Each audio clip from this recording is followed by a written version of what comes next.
Hello, and welcome to Northwest Aerospace News Live, where we interview dynamic companies in the Northwest to discover trends and topics of interest in the aerospace industry. I'm your host, Jennifer Ferrero, and I'm a writer for the publication. Today's guest is Kevin Bailey of Impact Casing Container of Hayden, Idaho. They are profiled in the October-November 2022 issue of Northwest Aerospace News in an article called Making the Case. Read the article on the website northwestaerospacenews.com. Let's welcome today's guest, Kevin Bailey. Welcome, Kevin. Thank you. Yeah, thanks for having me. You bet. In the article, we focused on the lightweight, resilient cases you make to transport aerospace parts. Let's look at more detail about the company and industry trends and opportunities. Please give our listeners a bit of your company background. All right. Well, we build basically high-end aluminum and steel containers and structures for the aerospace, of course, industry primarily, and we also do quite a bit for the military and medical industries as well. Our cases hold, from surveillance pods to very expensive aerospace parts that need to go from one place to another without being any issues with damage to the product. Because again, a lot of the product that within our containers is very expensive. Great. And I understand that you're located in Hayden, Idaho. Is that correct? That's correct. Hayden, Idaho. Yep. Okay. Is that a good location for a business like this? Absolutely. One is just a beautiful place to live. We feel very blessed to live here. We frankly have a lot of great skilled workforce that we can draw from. In the last few years, our area has become even more popular than it was, it's called before COVID. So everyone's moving in. So it kind of works out for us. That's right. Well, Kevin, in the article, we talked about distribution partnerships that you have with other similar businesses. How important is it to have a network of distribution partners? It's very key to our business. We work with a lot of resellers such as Advanced Packaging on the East Coast, SCS Cases in the Midwest and Mid-US, I should say, and then also EPS, Engineered Packaging Solutions on the West. And what's great about these companies is they all have, 10, 20 salespeople that are spread throughout those regions. And so, they're kind of like our salespeople are on the ground, if you will, and are able to cover a lot of territory for us. So, those relationships are extremely key, especially with those top three. We have other as well, but those are certainly our top three partners.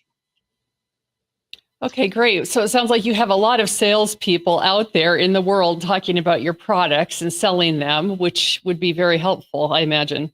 Yes, absolutely. Now, Kevin, you make your cases with aluminum. What challenges exist for manufacturers regarding raw materials, costs, and lead times? And what's a good solution? Definitely. COVID has, I guess, caused some pretty challenging supply chain issues. Aluminum has had its moments where certainly the price has gone up quite a bit.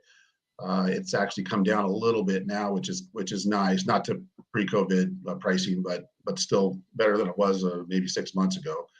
Bottom line is sometimes we can't get material as quick as we'd hope. So our lead times have gone up, again from where they were, a few years ago. But I see it slowly getting better. And we just again have just been careful to not to overpromise and underdeliver and give our customers honest, I should say, lead times, that they can count on, and that's really the key, I guess, is just good communication and continuing to work with those suppliers and continue on. Yeah. Wonderful. Well, just as a little bit of a diversion here, Kevin, I wanted to ask you quickly about your product that you made for the, I believe, Seattle Seahawks regarding the hampers. Can you Oh, tell us yeah. a little bit about that? Sure, sure. Yeah. Yeah. Seattle came to us, Seahawks came to us, it's actually many years ago. And they were currently using a hamper, for their jerseys that was a cloth, cloth and wood basically structure. And they were just having issues actually with security on the side of things, with those jerseys. I guess a lot of people are very valuable.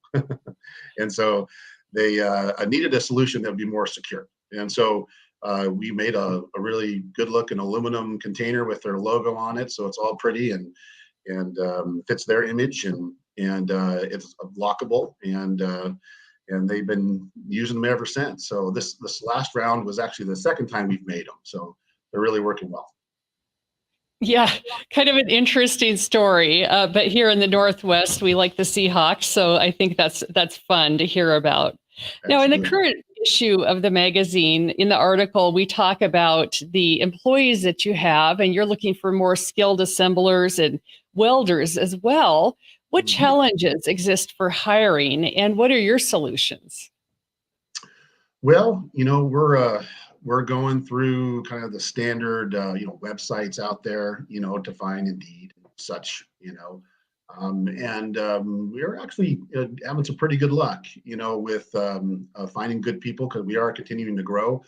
We just actually hired two more last week, and yeah, they just started. So yeah, I mean overall, we have certainly noticed that they're maybe not you get less applications than we used to. Again, I don't call it pre-COVID again.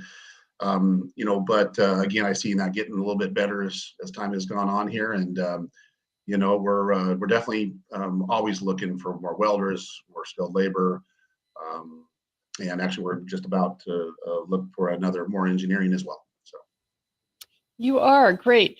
Now, do you think there's still a stigma attached with people, young people wanting to go into manufacturing, or has that been mitigated through marketing efforts that people have done?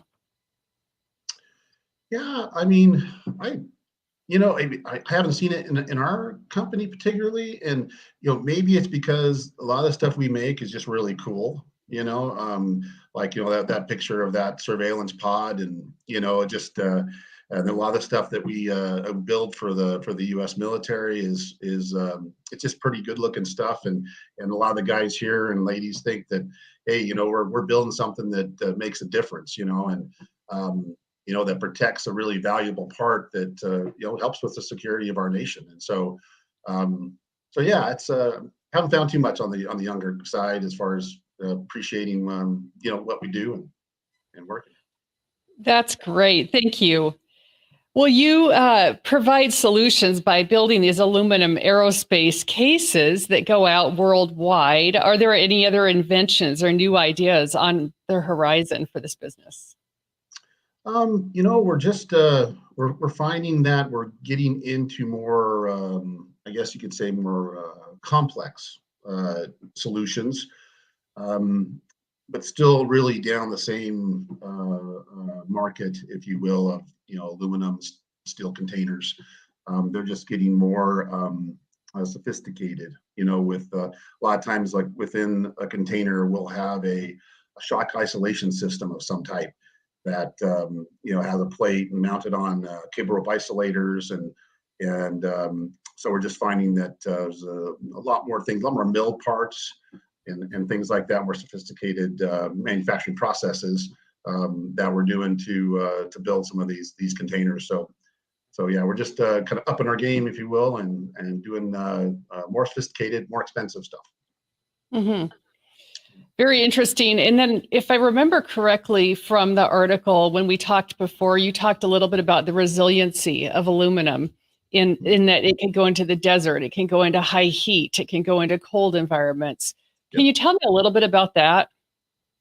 Yeah, absolutely. Aluminum is just a great material. I guess you could say our sort of competition, if you will, is plastic. Injection molded and rotomolded plastic. And so, what's nice about aluminum is One, we don't rely on mold, so we can make the container exactly the size it needs to be for the part. Also with plastic, whether it's high heat or it's or very low temperatures, plastic in high heat get droopy and start to deform. Aluminum isn't even affected until about 314 degrees, so no problem there. And then of course, really cold, plastic gets brittle.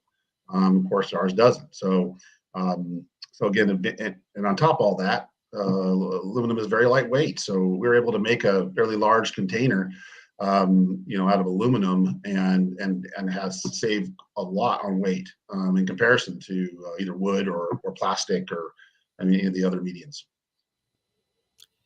Great, thank you. Now, Kevin, I remember you come from a financial background earlier in your career, but I'm still curious about if you have any recommendations for how other companies similar to yours might market their businesses.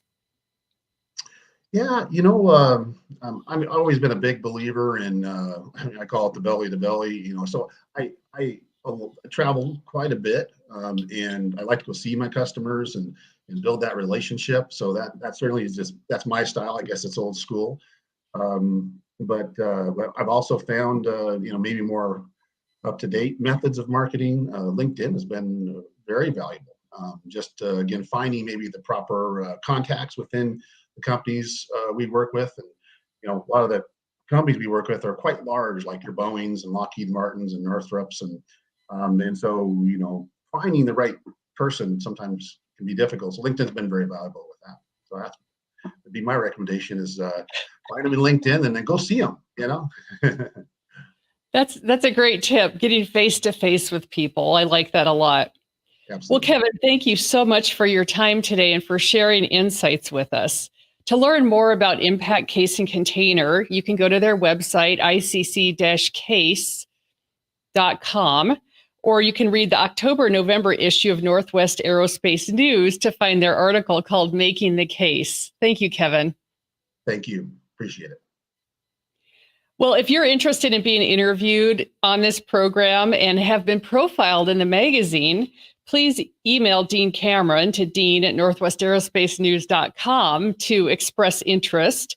And until next time, keep on engaging with Northwest Aerospace News Magazine for robust feature stories about the manufacturing and aerospace industry.